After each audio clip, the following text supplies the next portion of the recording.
మహత్వరే స్త్రీలందరికీ నా వందనాలు. లూకాసు వార్త 10వ అధ్యాయము 38 నుంచి 42 వరకు మరి వాక్యాన్ని ధ్యానించుకుందాము. అంతటా వారు ప్రయాణమైపోవచ్చుండగా ఆయన ఒక గ్రామంలో ప్రవేశించాను. మార్త అని ఒక స్త్రీ ఆయనను తన ఇంట చేర్చుకోండి. ఆమెకు మరియా అను సహోదరి ఉండెను. ఈమె యేసు పాదముల యొద్ద కూర్చుండి ఆయన బోధ వినుచుండెను. మార్త విస్తారమైన పని పెట్టుకొనుట చేత తొందరపడి ఆయన యొద్దకు వచ్చి, ప్రభువా, నేను ఒంటరిగా పనిచేయటకు నా సహోదరి నన్ను విడిచిపెట్టినందున నీకు చింత లేదా? నాకు సహాయం చేయమని ఆమెతో చెప్పుమనేది. అందుకు ప్రభువు, మార్త, నీవు అనేకమైన పనులను గురించి విచారం కలిగి తొందరపడుచున్నావు, కానీ అవసరమైనది ఒక్కటే. మరియా ఉత్తమమైన దానిని ఏర్పరచుకొనెను, అది ఆమె యొద్ద నుండి తీసివేయబడదని ఆమెతో చెప్పాను. అది యేసుక్రీస్తు వారు తన శిష్యులతో మరి సంచరిస్తూ ఉండగా ఒక గ్రామానికి యేసుక్రీస్తు వారు వస్తారనమాట. అది ఆ గ్రామం పేరు బేతనియా అనమాట. ఆ బేతనియాలో మరి వారు ప్రయాణమైపోవచ్చుండగా మరి మార్త అని ఒక స్త్రీ మరి యేసు ప్రభుని వాళ్ళ ఇంట చేర్చుకునిందనమాట. మరి అందరూ మరి 38 నుంచి మరి 42 దాకా మరి ఈ వాక్యం అయితే నేను చాలామంది దగ్గర మరి వాళ్ళ వాక్యం విన్నాను. అందరూ మరియ గురించే చెప్పారు. మరియా ఉత్తమమైన దానిని ఎంచుకున్నది, మరి యేసు ప్రభుకి ఇష్టరాలుగా ఉన్నది అని మనం చెప్పుకుంటాము. కానీ ఇక్కడ మార్త అని స్త్రీ గురించి చెప్పాలని నేను ఆశపడుతున్నాను. మరి ఈ మార్త అనే స్త్రీ యేసు ప్రభుని తన ఇంటిలో చేర్చుకున్నది, కానీ హృదయంలో చేర్చుకోలేదు. అయితే మరి మనము ఏం చేస్తామండి, మరి ఈ మార్త మరి ముగ్గురు, మార్త, మరియా, లాజరు అనమాట. వీళ్ళు ముగ్గురు మార్త వాళ్ళ సహోదరులు అనమాట. మరి మార్త విస్తారమైన పనులు పెట్టుకుందనమాట. మరి యేసు ప్రభు మా ఇంటికి వస్తున్నాడు, నేను విస్తారమైన పనులు పెట్టుకోవాలి అన్న ఉద్దేశంతో ఈ మార్త ఏం చేసింది, విస్తారమైన పనులు పెట్టుకుంది. కానీ విస్తారమైన పనుల వల్ల ఆమె కొంచెం విసుగుగా, ఈ కోపంగా ఉన్నిందనమాట. మరి ఆ విసుగులో, కోపంలో కూడా ఆమె మరి యేసుని మరి చేర్చుకొని మరి ఆమె డైరెక్ట్గానే యేసు ప్రభుని అడిగిందనమాట. ఏమని అడిగింది? నేను ఒంటరిగా పనిచేయటకు నా సహోదరి నన్ను విడిచిపెట్టినందున నీకు చింత లేదా? నాకు సహాయం చేయమని ఆమెతో చెప్పుమని. మరి మనకి ఈ కోపము, విసుగు పుట్టినప్పుడు మనము సడుక్కుంటాం కూడా. మరి ఆ సనుగులో, ఆ కోపంలో మరి మనం ఏం చేస్తున్నాం కూడా స్త్రీలకి మరి మనకు తెలియదు అనమాట. కొన్నిసార్లు ఎక్కువ కోపగించుకుంటూ ఉంటాం అనమాట. కానీ ఆ విధంగా కోపగించుకోకూడదు అనమాట. మరి కయ్యూను కోపంతోనే తన తమ్ముడైన హేబేలు కూడా చంపాడు కదా.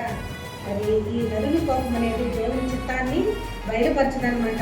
కానీ మరి మార్త మాత్రము మరి ఎక్కువగా కోపపడడం జరిగింది. కానీ యోహాను సువార్తలో ఆమె క్రమేణా మరి మార్తలో మార్పు వచ్చింది. అడుగడుగున ఆమెలో అభివృద్ధిని చూస్తాం అనమాట. మరి యోహాను సువార్తలో 11:3 అతని అక్క చెల్లిండ్రు, ప్రభువా, ఇదిగో నీవు ప్రేమించువాడు రోగి ఉన్నాడని ఆయన యొద్దకు వర్తమానము పంపిరనమాట. అంటే అక్క చెల్లెళ్ళంటే మార్త, మరియా. ఈ మార్త మారిపోయిందనమాట. ఈ భయంకరమైనటువంటి కోపం నుంచి ఆమె మారిపోయింది, దేవుని సహాయాన్ని కోరిందనమాట. ఇప్పుడు ఆమంతా ఈ చింత యావత్తు దేవుని మీద వేయవి అని మరి వాక్యాన్ని అనుసరించి మరి ఆయనకి వర్తమానము పంపారనమాట. యేసుక్రీస్తుకి వర్తమానం పంపిన తర్వాత అదే యోహాను సువార్త 12వ అధ్యాయము 3వ వచనములో కూడా మార్త ఉపచారము చేసినట్టుగా మనము చూస్తున్నాం అన్నమాట. అప్పుడు మార్త మరి దేవునికి ఇష్టరాలుగా మారింది. మరి విస్తారమైన పనులు పెట్టుకున్నప్పటికీ ఈ చింత యావత్తు యేసు మీద వేసి మరి ఆ భారం కూడా యెహోవా మీద మోపిందనమాట. పని ముఖ్యమే, కానీ దేవునితో కూడా మనము సహవాసం చేయాలి, దేవునికి లోబడాలి అని ఆమె నేర్చుకుందనమాట. లాజరు రోగి ఉన్నాడని వాళ్ళకి వర్తమానం పంపితే దేవుని వైపు ఆమె సంపూర్ణంగా ఆనుకునిందనమాట. మార్త వచ్చే అంటే సువార్తలు అన్నింటిలో కల్లా మరి యోహాను సువార్తలో మరి మార్పు చెందిందనమాట. మరి మార్పు చెంది మరి ఆయనకి వర్తమానం పంపింది. మరి మార్త యోహాను 12:3 మార్త ఉపచారం చేసను, లాజరు ఆయనతో కూడా భోజనములకు కూర్చున్న వారిలో ఒకడనమాట. ఈ మార్త గురించి ఇప్పుడు మనం చెప్పుకుంటున్నాం కాబట్టి మరి మార్త ఉపచారం చేసిందనమాట. మొదట్లో మరి ఎక్కువ విస్తారమైన పనుల్లో ఉండి ఉత్తమమైన దానిని ఎంచుకొనలేకపోయినప్పటికీ కూడా ప్రభువును మరి ఆమె ఇంటిలో చేర్చుకుంది, కానీ హృదయంలో చేర్చుకోలేదు. కానీ ఇప్పుడైతే ఆమె హృదయంలో చేర్చుకొని దేవుని మీద సంపూర్ణంగా ఆనుకరిందనమాట. ఆయన చిత్త యావత్తు ఆయన మీద వేసింది. నీ భారము యెహోవా మీద మోపుమని మరి ఆ వాక్కుసారంగా నడుచుకుందనమాట. మనం కూడా విశ్వాసంలో రోజు రోజుకి ఎదగాలమ్మా స్త్రీలు. మరి అదేవిధంగా లూదియా కూడా పౌలు సీలకి ఆతిథ్యం ఇచ్చి ఆమె పరిచర్య చేసింది. పరిచర్య చేయటం మన వంతు ప్రతిఫలము దేవుడిస్తాడనమాట. మరి నన్ను గనపరచు వారిని నేను గనపరచదను అని వాక్యం సెలవిచ్చిన రీతిగా మనము దేవుణ్ణి గనపరిస్తే మన జీవితాల్లో మన కుటుంబాల్లో కూడా మనము ఆయన గనపరుస్తాడు. అదేవిధంగా మార్తను దేవుడు ప్రేమించాడు, ఆశీర్వదించాడు. అదేవిధంగా దేవుడికి మహిమకరంగా ఆమె మార్త కూడా జీవించిందనమాట. అంటే మరియా మార్తల్లో ఆమె క్రమేణా అభివృద్ధి చెంది మరి దేవుని సంపూర్ణంగా ఆనుకొని మరి ఆయన చిత్తాయావత ఆమె మీద వేసి ప్రభువుని సంపూర్ణంగా ఆనుకొని విశ్వాసంలో బలపడిందనమాట మార్త. చివరికి తన తమ్ముడు లాజరును కూడా లేపి ఇంకా విశ్వాసాన్ని బలపరుచుకుంది. తర్వాత మళ్ళీ ఆమెకు ఉపచారం కూడా చేసిందనమాట. మరి ఈ విధంగా మార్త జీవితం కూడా మరి మనం కూడా ఆమె వల్లే మరి అడుగడుగునా మనం అభివృద్ధి చెందాలి. ఈరోజు ఇంకా మనము విశ్వాసంలో కొంచెం ఉన్నాము, ఇంకా మనము రోజు రోజుకి విశ్వాసంలో ఎదగాలి, మరి తగ్గిపోకూడదు అనమాట. ఆ విషయం మనం మార్త జీవితం ద్వారా మనం నేర్చుకోవాలని నేను ఆశిస్తున్నాను. మరి చిన్న సాక్ష్యము అక్క గురించి కూడా నేను చెప్పాలని ఆశపడ్డాను. మరి హెప్సక్క గురించి సాక్ష్యం చెప్పాలి. నేను మరి మందిరంలో చెప్పాలంటే నాకు ఆ రోజు నేను ఊరికి వెళ్ళాను, అది చెప్పలేకపోయాను. కానీ ఆ సాక్ష్యం అయితే చాలా ఉంది. మరి అది టైం కూడా సరిపోదు, మరి నేను పంచుకుంటున్నాను. ఒకరోజు దాదాపు ఒక 3-4 సంవత్సరాల క్రితం నేను బిమ్మిమూరులో పనిచేస్తున్నాను. చేస్తుంటే నేను అప్పుడు కొంచెం మాకు ఇబ్బందికరంగా సంఘటనలు జరిగాయి మా ఫ్యామిలీస్లో. నా ఫ్యామిలీలో జరిగినప్పుడు నాకు చాలా కలతగా ఉండిందనమాట. ఎట్లా అంటే అది కొంచెం సముద్రంలో అలలు వస్తున్నప్పుడు ఎట్లా అది ఇట్లా అల్లకల్లోలంగా అట్లా ఉంటుంది కదా, అట్లా ఘోషలాగనమాట. అది దగ్గరకు వచ్చి మళ్ళీ వెళ్ళిపోవడము అట్లా. అది అంటే అది అనుభవిస్తేనే ఆ బాధ తెలుస్తుంది. అలా ఉన్నప్పుడు అక్కకి విషయం చెప్పాను అనమాట. చెప్పిన తర్వాత అక్క ఏందో ఇట్లా ఉంది, నాకు ప్రేయర్ చేయండి అని నేను అక్కకి చెప్పడం జరిగింది. జరిగితే అప్పుడు అక్క స్వర్ణ ఒక వాక్యం నీకు చెప్తాను, అది నోట్ చేసుకో అనేది. అది వచ్చి సామెతలు 17:9-10. మరి అది నేనే చదువుతాను. ప్రేమను వృద్ధి చేయబోరువాడు తప్పితములు దాచిపెట్టును, జరిగిన సంగతి మాటి మాటికి ఎత్తువాడు మిత్రభేదము చేయదు అనే వాక్యం నా చేత ఆ రోజు చదివించింది. మనము ప్రేమను వృద్ధి చేయకూడాలే కానీ మరి జరిగిన సంగతిని ఎంతైనా కానీ మనం మాటి మాటికి దాని గురించి ఎత్తకూడదు. దానివల్ల మన ఫ్యామిలీస్లో మనకి డిస్టర్బెన్సెసే కానీ దానివల్ల మనకేమీ లాభం ఉండదు. కాబట్టి మనము వాళ్ళని ప్రేమించాలి, వాళ్ళ ప్రేమని వృద్ధి చేయకూరాలి. అంతేగాని ఏమన్నా తప్పిదాలు చేస్తే మనం దాచిపెట్టాలి. అంతేగాని మనము దాన్ని మాటి మాటికి ఎత్తి చేయడం వల్ల మనకి డిస్టర్బెన్సెస్ అట్లా వస్తాయి అని చెప్పింది అక్క. ఇంకొక మాట కూడా చెప్పింది, అదేంటంటే మరి మనము ఎందుకు మన జీవిత భాగస్వామి ఒకవేళ మన జీవితంలో మరి మనకు నమ్మకంగా లేకపోయినప్పటికీ మనం వాళ్ళకి నమ్మకంగా ఉండాలి. మన నమ్మకం ద్వారా వాళ్ళు మనతోటి నమ్మకంగా ఉంటారు, విశ్వాసంగా ఉంటారు. ఒకళ్ళ రక్షణ లేకపోయినప్పటికీ కూడా వాళ్ళకి రక్షణ లేకపోయినా మన నమ్మిక, మనలో ఉండే యథార్థత, మనలో ఉండే పవిత్రతను చూసి ఎదుటి వ్యక్తి మారతాడు.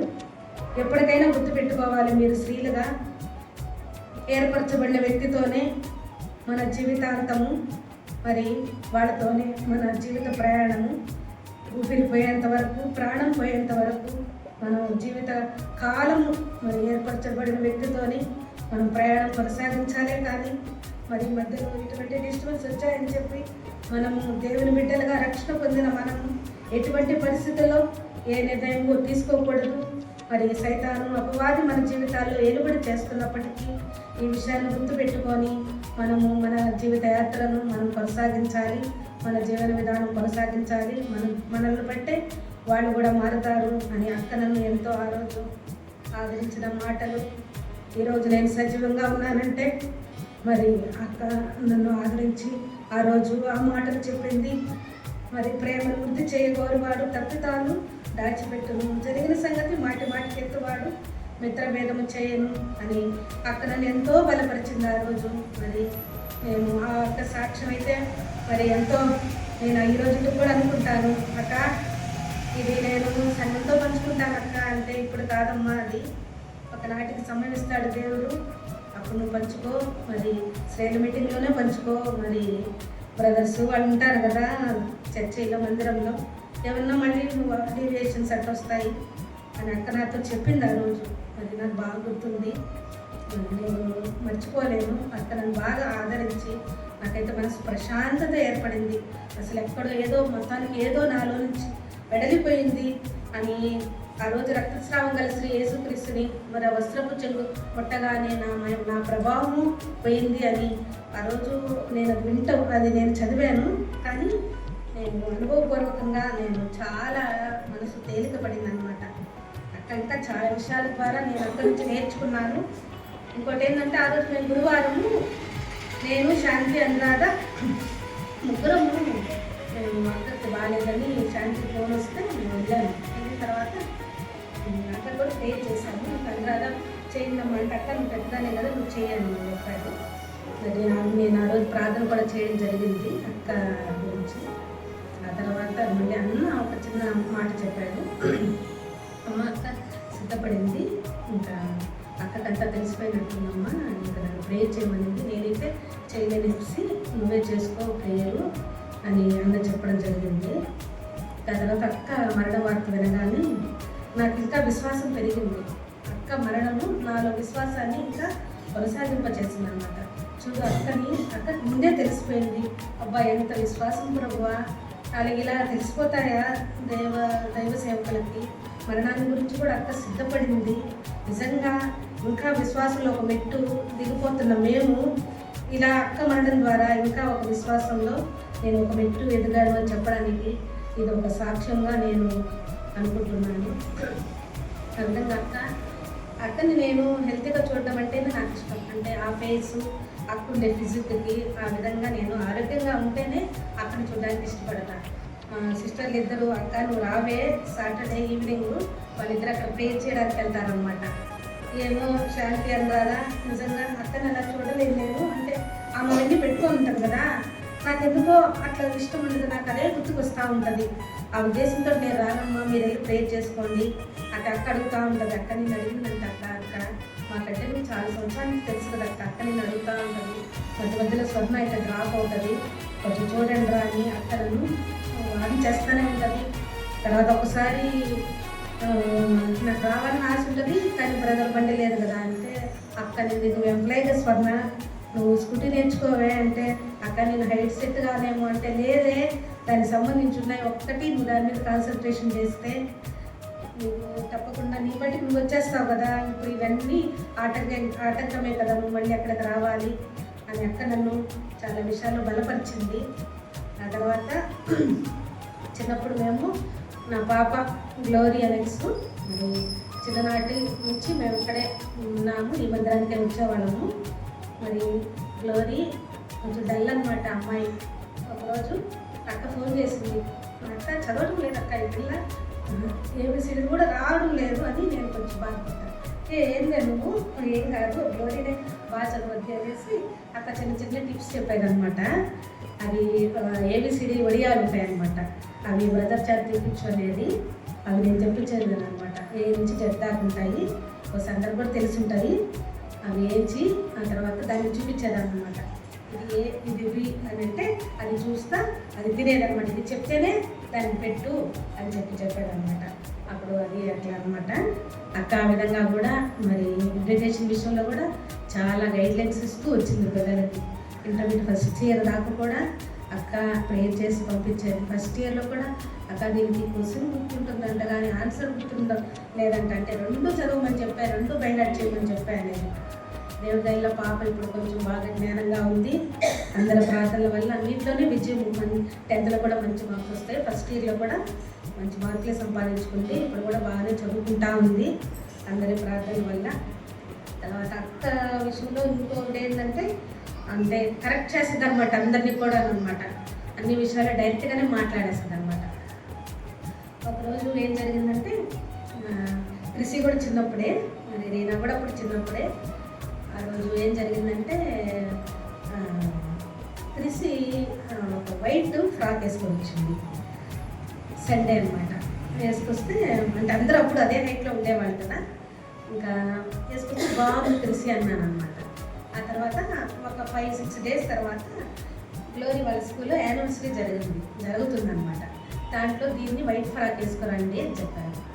అంటే ఇంకా నేను వైట్ ఫ్రాక్ ఇప్పుడు ఎందుకు, ఒక్క 1 అవర్కే కదా రీనా, నేను హెప్సక్కర్ అడుగుతాను వైట్ ఫ్రాక్ అంటే మమ్మీ క్రిసి వేసుకుంది కదా ఆ డ్రెస్సు నాకు అది అడుగు మమ్మీ హెప్సక్కర్ సద్ది అంటే, యాక్చువల్గా ఏంటంటే హెప్సక్క మామూలుగా గ్లోరీకి ఏమన్నా క్రిసికి కొంచెం అటు ఇటు ఉంటే సెట్ అయిపోతే పట్టుకులంగా అట్లా ఇవ్వడం జరిగింది అక్క రీనాకి. చిన్నప్పుడు పిలిచి ఇచ్చేదనమాట. అప్పుడు అంకుల్ వాళ్ళు క్రిస్టఫర్ అంకుల్ వాళ్ళు ఇక్కడ ఉండేవాళ్ళు. అప్పుడు వ్యూలంతా నేను అంటే అక్క దగ్గర ఇచ్చున్నానులే నువ్వు తీసుకోలేదనమాట. ఇట్లా 2-3 సార్లు మాకు ఇవ్వడం జరిగింది అక్క. సరే ఆ ఉద్దేశంతో అక్కడ అడగాల వద్దని ప్రార్థన చేసుకుని సరేలే అని అడిగితే దాని దేవుని స్వర్ణ తీసుకోండి, సరే అక్క బ్రదర్ని పంపుతాను అని చెప్పాను. చెప్పిన తర్వాత సరేను అనింది. అది బ్రదరు ఇక్కడికే వచ్చారు. వచ్చిన తర్వాత క్రిసి ఒక కర్రల బ్యాగ్లో అది ఎంత కవర్ పెట్టి ఇచ్చిందనే నేను బ్రదర్ని తీసుకోమని అని చెప్పాను. ఆ తర్వాత ఇచ్చేటప్పుడు క్రిసి ఉండి వెంటనే తెచ్చివ్వండి అయిపోయిన వెంటనే అనిందనమాట. బ్రదర్ ఉన్నారనమాట. ఇంకా బ్రదర్ కొంచెం ఉంచుకొని ఎందుకు అడగడము అని అన్నాడు నాతోటి. అనిన తర్వాత ఒక్క 1 అవరే కదా ఏం కాదురా, చిన్న పాప కదా అన్నాడు. సరే వాళ్ళకి రక్షణ లేదు కదా అని అంటారనమాట. సరే అని తీసుకొచ్చారు, మొత్తానికి వేసుకుంది. తీసుకొచ్చిన వెంటనే నేను అక్క ఫోన్ చేశాను. అక్క ఏదో సంథింగ్ రాంగ్, ఏదో క్రిసి అంటుందని అక్క మనసులో అంది. వెంటనే అక్కే కాల్ చేసింది నాకు, బ్రదర్ తీసుకున్నారా స్వర్ణ అని. అంటే అక్క తీసుకున్నారా అంటే అదేమన్నా అనిందే అంటే ఏం లేదు లెక్క అన్న. లేదులే చెప్పు అంటే అట్లా తగిలిందక్క అన్న. నేనే అన్నాను అనమాట. అంటే మొన్న క్రిసి కూడా మా మమ్మీకి అందరూ అన్నీ చెప్పేసేవాళ్ళు, అంటే మమ్మీకి తెలిసేది కదా అట్లా అని అంటే వెంటనే క్రిసి పిలిచి సారీ టు ప్రతాప్ అంకుల్, ఈసారి వచ్చినప్పుడు ప్రతాప్ అంకుల్కి సారీ చెప్పు అని అంటే పాపం చిన్న పాప కదా అంకుల్ అంకుల్ సారీ అంటున్నాడు. ఎందుకు చెప్తున్నాడంటే ఈ విషయం, చిన్నప్పటి నుంచి అక్క వాళ్ళని వెంటనే ఏదైనా ఉంటే వెంటనే కరెక్ట్ చేసేదన్నమాట. క్రిసి విషయంలో కానీ మా విషయంలో కానీ ఏదైనా కానీ వెంటనే ఉంటే అట్లా కాదు ఇట్లా అనేసి చెప్తుందనమాట. చిన్న టిప్స్ కూడా అక్కది చాలా బాగా చెప్తుందనమాట. మేము కాలనీకి వెళ్తామన్నమాట. వెళ్ళిన తర్వాత ఒకరోజు వాళ్ళకి బిస్కెట్స్ అవి ఎప్పుడైనా మేము వీళ్ళు తీసుకెళ్తుంటాం అనమాట. ఒకరోజు చాలామంది వచ్చేసారు. వచ్చేసిన తర్వాత అక్కకు ఫోన్ చేశాను అనమాట. చేసిన తర్వాత అక్క చిన్న అంటే టిప్ అనమాట. ఏముంది, చాలామంది వచ్చినప్పుడు ఆ బిస్కెట్స్ అన్నింటి ఓపెన్ చేసేసి ఒక సాసర్లో వేసేసి అట్లా ఇవ్వండి స్వర్ణ అంటే ఆ టయానికి మాకు అలాంటి రాదు జ్ఞానం అనమాట. అక్క అలాంటి చిన్న టిప్స్తో అనమాట. అప్పుడు అందరికీ సరిపోతుంది అట్లా అనమాట. అట్లా చిన్న విషయాల్లో అన్నీ కూడా అక్క ఇంట్లో ఫ్యామిలీ మెంబర్ లాగా అనమాట. నేను ఎవరికైనా బట్టలు ఇచ్చేటప్పుడు కూడా టాప్ ఒకటి, తర్వాత వచ్చి లెగ్గిన్ ఒకటి అట్లా ఇవ్వకూడదు. ఏదైనా ఉంటే సెట్గా ఇచ్చేయండి స్వర్ణ, వాళ్ళు వేసుకుంటారు. టాప్ ఒకటి అట్లాగా ఇచ్చారంటే మరి వాళ్ళకి వేసుకోవడానికి కూడా కొంచెం ఇబ్బందిగానే ఉంటుంది కదా. మనం ఏదైనా ఇచ్చేటప్పుడు మనం వాళ్ళకంతా అన్నీ సెట్గా ఇస్తే వాళ్ళు కూడా వేసుకోవడానికి బాగుంటుంది. ఏదైనా కానీ నీట్గా అన్ని అట్లా చిన్న విషయాల్లో కూడా మమ్మల్ని ఆదరించింది, బలపరిచింది. మా ఫ్యామిలీతో కూడా అటాచ్మెంట్ డెన్నీ గురించి కూడా అడుగుతూ ఉంటుంది. డెన్నీ చాలా రోజుల నుంచి అసలు ఈ మందిరానికి రాడు కదా, అక్కడే ఉంటాడు. అయినా కానీ డెన్నీ బీటెక్ అయిపోయింది అక్క అంటే వెంటనే బ్యాంక్ కోచింగ్ తీపిచ్చి స్వర్ణ అక్కడ చాలామంది అక్కడ నంద్యాల సైడ్ అట్లా ఎంప్లాయీస్ ఉన్నారు. ఏఎస్ఆర్బి అది ఎగ్జామ్ పడుతుంది, ఆ కోచింగ్ ఇప్పించు అని అక్క చనిపోయేదాకా ముందు కూడా డెన్నీ గురించి అడిగేది. డెన్నీ లేకపోయినప్పటికీ ఫోన్ చేసినప్పుడల్లా డెన్నీ అట్లా నేను అనమాట. అక్క ఏదైనా చిన్న విషయాల్లో కూడా నేను ఏదైనా ఒకరోజు ఏం జరిగిందంటే గ్రూప్లో అక్కడిని పెడుతూ వస్తుంది అనమాట. నేను కొంచెం తొందరపడ్డాను అనమాట, తెలిసి అక్కడ నా గురించి పెట్టలేదేనని. అక్క మమ్మల్ని మర్చిపోయారా అని నేను మెసేజ్ పెడితే అంటే ఎందుకే అంత తొందర నీకు, నేను ఆల్ఫాబెట్స్ ప్రకారం వస్తున్నాను, ఇంకా ఎస్ రాలేదు మీది, వస్తేను అని వెంటనే అక్క అట్లా మెసేజ్ పెట్టిందనమాట. అట్లా చిన్న చిన్న విషయాలు కూడా అక్క మమ్మల్ని వార్న్ చేసేది. అన్ని విషయాలు ఇప్పుడు చిన్న అంటే మా అక్క బాగా వంట కూడా చేస్తుంది అనమాట. అంటే ఏదైనా చిన్న చిన్న టిప్స్ మాకు చెప్పేదనమాట. ఒక టిప్ మీకు కూడా చెప్పాలని సంఘానికి ఆశపడుతున్నాను. మా రేనా డెన్ని వీళ్ళు ఇడ్లీ తినేవాడు కాదనమాట. ఏం టిఫిన్ అని అడిగింది ఒకరోజు. అక్క ఇట్లా ఇడ్లీ చేస్తే ఏంటంత కట్టే వాయి మిగిలిపోతుంది అని అంటే, అక్క అన్నీ దాంట్లో క్యారెట్ బీట్రూట్ ఇవన్నీ వేసి తాలింపు పెట్టి అప్పుడు మనం ఇడ్లీ పూసే ఆ రేకుల్లో అట్లా వేస్తే కలర్ కూడా చేంజ్ అయిపోతుంది, అప్పుడు పెట్టి చూడవే కొంచెం ఆవాలు జీలకర్ర అవి కూడా వేసి తాలింపు వేసి పెట్టు, బాగా తింటారు అనమాట. కొంచెం టేస్టీగా అనమాట, కొంచెం ఫ్లేవర్స్ అనమాట. అట్లా అక్క అలాంటి విషయాలు కూడా మాతో బాగా పంచుకునేది. ఇటు అక్క మరణం అనేది మాకు చాలా అసలు ఇంకా జీవించిందే ఈరోజు మన మధ్య లేనప్పటికీ ఆ మాటలు మాత్రం నిలిచిపోయాయి. మరి అక్కని కన్నా వాళ్ళ మదర్ అయితే బాధపడింది ఆ రోజు నాతోటి. ఆంటీ కూడా ఏంటమ్మా నేను వీడియక్క కూడా మాకు బాగా తెలుసు, అంటే మా పాప వాళ్ళ టీచర్ అనమాట వీడియక్క. అక్క వీడియక్క ఇట్లా చనిపోయింది, కృష్ణరావులు ఇట్లా చనిపోయారు అక్క మూడమ్మ అని ఆంటీ గుండె ఎలా కొట్టుకుంటుందని నేను ఆలోచించాను. దేవాది దేవుడు ఆ కుటుంబాన్ని బ్లెస్డ్ ఫ్యామిలీ అనమాట. ఇంత ఆదరించాడు. ఆంటీకి ఎంత అసలు ఇబ్బంది లేకుండా అతను జీవార్థమైనటువంటి మహిళలో అక్క వెళ్ళింది, ఆ పరలోకానికి చేరింది. అసలు అక్క మరణము నా విశ్వాసంలో నేను ఎదగడానికి మరి సహాయం చేసింది. ఈ విధంగా అక్క మరి జీవించేంత కాలం వరకు మన స్త్రీలను కూడా అక్క ఎప్పుడు ఏదైనా లీడ్ చేయాలంటే అక్క ముందు రోజు ఇంకా 2 రోజుల ముందే ఉదయాన్నే ఫోన్ చేశారనమాట. ఫ్రైడే రేపు ఎవరు మీరు ఉంటున్నారా లేదా, ఒక రోజైతే అక్కడ నేను వెళ్ళాలి లేదు అంటే పాపు ఇది చూసుకొని వెళ్ళవే, సరేలే పొద్దుపోతుంది కదా సరే వెళ్ళలే అని అక్క 2 days ముందే. అసలు అక్క ఇక్కడ లేకపోయినా కానీ అక్క మనసంతా ఇక్కడే. అసలు అక్క ఎంత ఇంటెలిజెంట్ అంటే అసలు ఎంత జ్ఞానమో నాకు తెలియదు. అసలు ఈ రోజు వరకు అక్క క్వాలిఫికేషన్ అయితే నేను అడగలను, మరి ఏం క్వాలిఫికేషనో నాకు తెలియదు, అసలు అక్కని అడగలేదు. అంత జ్ఞానం అంత మైండ్ అక్కడికి. అసలు ఆ రోజు లాస్ట్లో మమ్మల్ని ఇట్లా చూసింది, బాగా కళ్ళన్నీ ఇట్లా చేసి అప్పుడు ప్రైజ్ అలా చెప్పింది. ఆ తర్వాత ఆనందమ్మని అడిగిందంట, నువ్వు తిన్నావా అని. అసలు అంత బాగాలేక అక్క అసలు ఉంటే నువ్వు తిన్నావా అని అడిగిందట అని ఆనందమ్మ లాస్ట్లో అక్క చెప్పిందన్నమాట. దానికి కూడా అసలు అక్క అసలు ఆ అవస్థలో ఉంది కూడా. తర్వాత ఇంకో విషయంలో మీతో పంచుకోవాలి. అక్క వేసే ఇంజెక్షన్స్ హైలీ యాంటీబయాటిక్ అనమాట. అది ఏంటంటే ఒక ట్యాబ్లెట్ మనము ఒక్క ట్యాబ్లెట్ ఈరోజు మనం ఏం వేసుకున్నామంటే సాయంకాలం కాళ్ళు చేతులంతా షుగరింగ్ వచ్చి నాలుకంతా డీహైడ్రేషన్ అయిపోయి చాలా డల్గా అయిపోయి బాడీ అంతా ఒక రకంగా అయిపోతుంది అనమాట. ఏంటి ట్యాబ్లెట్కే అట్లా అవుతుంది. కానీ ఆ విధంగా అక్క ఇంజక్షన్లు కొన్ని 100 ఇంజక్షన్లు వేసుకుంది. నేను ఎన్నోసార్లు అన్నతో అన్నా అసలు అక్క ఎట్లా బాడీ వచ్చుకుంటుందన్నా, అక్క అసలు వెయిట్ కూడా తక్కువేను, అసలు అక్కకి ఎక్కడి నుంచి వచ్చింది ఈ రెసిస్టెన్స్, ఒక్క మాత్రకే నాకైతే ఇట్లా అయిపోతుందని నేను ఎన్నోసార్లు అన్నతో అన్నా. పైగా ఇంకా అక్క వాడే యాంటీబయాటిక్ అంటే ఇంకో యాంటీబయాటిక్ అయితే అసలు లేదు, అదే లాస్ట్ యాంటీబయాటిక్ మెరోపెనం అని అక్కకి లాస్ట్ డాక్టర్స్ ఇచ్చారని. ఇంకా దాంతో అక్క 5:30 6 ఇచ్చినట్టున్నారు, 2 ఒకేసారి ఇచ్చారంటే. అది ఇచ్చిన తర్వాత అక్క కొంచెం పర్వాలేదు ఆ రోజు అనమాట. అదే ఇంకా లాస్ట్ అండ్ ఫైనల్. అసలు అది వేసుకుంటే అసలు అక్క వెయిట్కి అసలు అది చాలా కష్టం.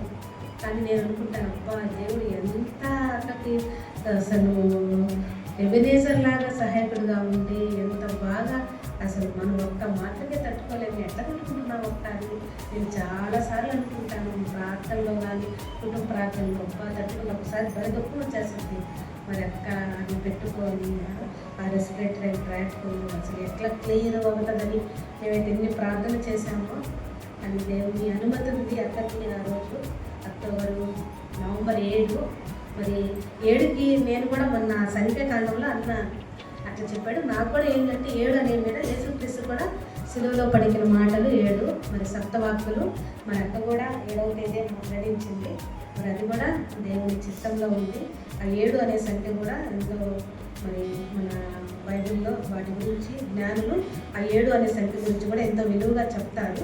మరి అక్క ఆ రోజు మరణించడము మరి దేవుని దగ్గరికి కొనుక్కోబడింది.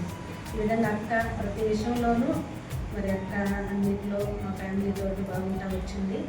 అదేవిధంగా సంఘంలో కూడా ప్రతి ఒక్కరు అక్క గురించి సాక్ష్యం చెప్పారు. మరి సాక్ష్యం ప్రతిసారి కూడా యూట్యూబ్లో కూడా చూశాను సాక్ష్యం అందరి గురించి అన్నీ. ఆ రోజు నేను రాలేదు కదా, ప్రతి ఒక్కరు అక్క అంటే కొన్ని తెలియని విషయాలు, ఒక అక్క ఇట్లా వీళ్ళతో ఇంత బాండింగ్ ఉందా, అక్కకి ఇంత బాగా వీళ్ళతో కమ్యూనికేషన్ ఉందా, సంతోషపడి చెప్పినప్పుడు అసలు అసలు అక్కే ఫోన్ చేస్తుంది. బాగా లేకపోతే మనం చేయాలి కానీ అక్కకి ఫోను, కానీ అక్కే ఫోన్ చేసి వివరాలు కనుక్కొని అట్లా చేస్తుంది అనమాట. అక్క ఈరోజు మన మధ్యలో లేకపోయినప్పటికీ కూడా అక్క మాటలు మాత్రము మనలో సజీవంగా నిలిచిపోవాలని స్త్రీలందరికీ నేను మనవి చేస్తున్నాను. అక్క బాటలోనే మనం నడుచుకోవాలి. అక్కలాగే మనం కూడా యథార్థంగాను పవిత్రంగాను జీవించాలి అన్న సాక్ష్యం చెప్పాడు కదా, అక్క పవిత్రంగా జీవించిందని. మరి ఎంతమంది మరి భర్తల ద్వారా ఆ సాక్ష్యాన్ని ఎవరు ఎంతమంది పొందగలుగుతారో మనం ఆ ప్రశ్నను ఆలింగనం చేసుకోవాలి, మనం ప్రశ్నించుకోవాలి. నిజంగా మనం చనిపోతే మనకి ఇంత సాక్ష్యాలు చెప్పేవాళ్ళు ఉన్నారా? ఇక నుంచైనా మనము సాక్షులుగా ప్రతి చోట నీ సాక్షిగా ప్రభువా నేనుండునట్లు అనే పాట కూడా ఉంది, నాకు గుర్తుకొచ్చి. ప్రతి చోట నీ సాక్షిగా ప్రభువా నేనుండునట్లు ఆత్మాభిషేకం నింపు ఆత్మీయ ఆత్మాభిషేకం నింపు ఆత్మీయ ప్రియ యేసుని మించితి ప్రియమార నా హృదయం ముదమార వసించునా హృదయాంతరంగమున. అదేవిధంగా అక్క అన్ని కోణాల్లో కూడా మనం బాగుండాలి. ఒకవేళ ఎంప్లాయీస్ అయితే ఉద్యోగ బాధ్యతల్లోనూ, మరి హౌస్ వైఫ్స్ అయితే కుటుంబ బాధ్యత నిర్వర్తించడంలోనూ, ఒకవేళ స్త్రీల పరిచయం అయితే గ్రామాల పరిచయం అయితే అక్కడ బాధ్యత నిర్వర్తించడం ఒక కోణంలో కాదు, అన్ని కోణాల్లో స్త్రీలు అన్ని విషయాల్లో బాగుండాలి. మనము ప్రార్థన చేసుకొని మన వాక్యం చెప్తే సరిపోతుంది, అది కాదనమాట. కుటుంబపరంగా మనం మెప్పు పొందాలి, ఉద్యోగపరంగా కూడా ఒకవేళ ఉద్యోగస్తులు అయితే వాళ్ళ అధికారుల దగ్గర వాడు మెప్పు పొందాలి. అప్పుడేనమాట మనము సాక్షిగా దేవుని దగ్గర నిలబడగలము. మరి ఈ అవకాశం ఇచ్చినటువంటి జోషన్నకి ఆంటీకి కూడా నా హృదయపూర్వక వందనాలు. అక్క చెప్పిన వాటిలో మనం అందరూ నడవాలని నేను ఆశపడుతున్నాను.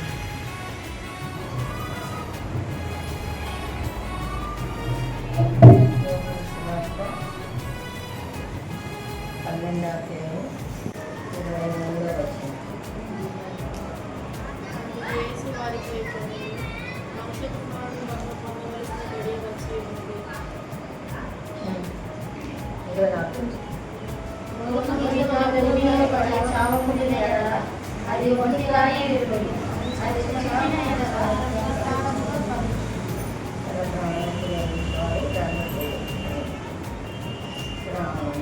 అక్కడి నుంచి మనం చాలా సాక్ష్యాలు విన్నాము. అయితే ఈ మాట యేసుప్రభు వారి గురించి చెప్పిన మాట, కానీ నేను దానికి వచ్చినాము మన పొరపాటు క్షమించండి. అయితే ఆమె బ్రతికిన దినాలన్నీ కూడా తన జీవితంలో మనకెన్నో అనుభవాలు, కానీ తను చనిపోవటం వలన ఇంకా ఏం జరుగుతుందంటే గోధుమ గింజ భూమిలో సాగులేగా అది ఒంటరిగానే ఉంటుంది.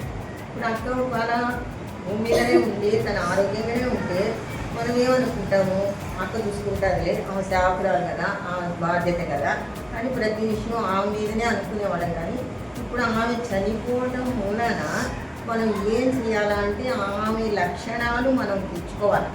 ఆమె 5 గంటలకు నిద్ర లేస్తుంది, ప్రార్థన చేస్తుంది, సమయం దొరికినప్పుడంతా ప్రార్థన చేస్తుంది, ప్రతి కుటుంబం కొరకు ప్రతి బిడ్డ కొరకు ప్రార్థన చేస్తుంది.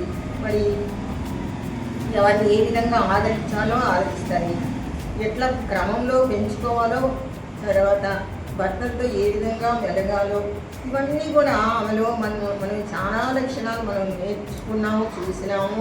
మరి తర్వాత మన సాక్ష్యాల ద్వారా కూడా మనం చెప్పుకున్నాం. అంటే మనకు ఆమె గురించి మనకు తెలిస్తేనే కదా సాక్ష్యం చెప్తాము. కాబట్టి ఆ విధంగా ఆమెలో ఉండే లక్షణాలు మనం కూడా నేర్చుకొని ఒక ప్రత్యేకమైన జీవితాలు మనలో రావాలి. ఎవరంటే ఫలానా వెనకూరి ప్రేయరు,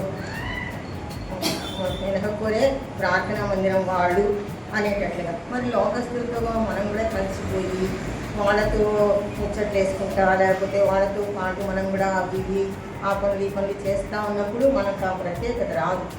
మరి అట్లా ఇంతకాలము బ్రతికినా కూడా ఎక్కడికి ఎవరికి వెళ్ళినట్టు కానీ, ఎవరితో ఏదైనా వ్యర్థమైన మాట మాట్లాడినట్టు కానీ, ఇంకా తర్వాత ఎవరి గురించి చెడుగా మాట్లాడినట్టుగా కానీ లేదు. కాబట్టి మనం కూడా అట్లాగా ఆమె అడుగుజాడల్లో, అంటే యేసుప్రభు ఈ విధంగా ఆయన అడుగుజాడలు మనకు ఉంచిపోయినాడో ఆ విధంగా మన సేవకురాలు అడుగుజాడలో మనం కూడా నడిస్తే మనం కూడా ఒక ప్రత్యేకమైన జీవితం జీవిస్తాము. మనం సంఘానికి ఒక మంచి పేరు వస్తుంది అన్నమాట. ఇప్పుడు అదే ఫిబ్రవరిలో మొదట్లో వాటిలే ఉండేవాడు. ఎవరంటే పలానా వాళ్ళని చూస్తాను ఫిబ్రవరి అలా ఇల్లు అనేవాడు అనమాట. మనం కూడా అదే సంఘానికి సంబంధించిన వాళ్ళం.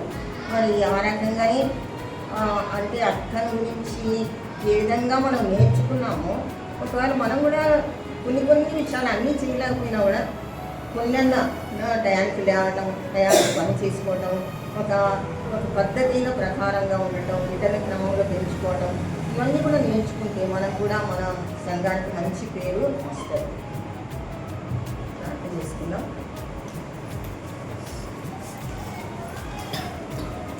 పరిశుద్ధమైన తండ్రి, కృపగల దేవ, జీవంగల రాజా, సర్వాధికారి, సర్వమంతుడా, సర్వశక్తిమంతుడా, మహోన్నతుడా, మీ పరిశుద్ధమైన ఘనమైన శ్రేష్టమైన నామాన్ని బట్టి మీకు వందనాలు, స్తుతులు, స్తోత్రాలు చెల్లించుకుంటున్నాను. మీరు సాయంకాల సమయాన్ని మా కొరకు ఆశీర్వదించినందుకని మీకు స్తోత్రాలు చెల్లించుకుంటున్నాను. అయినా దయగల దేవా తండ్రి, స్వర్ణ తన సాక్ష్యం ద్వారా అయినా ఏ విధంగా ప్రభా తన జీవిత అనుభవాలు తండ్రి మీ సేవకులతో పంచుకోగలిగింది.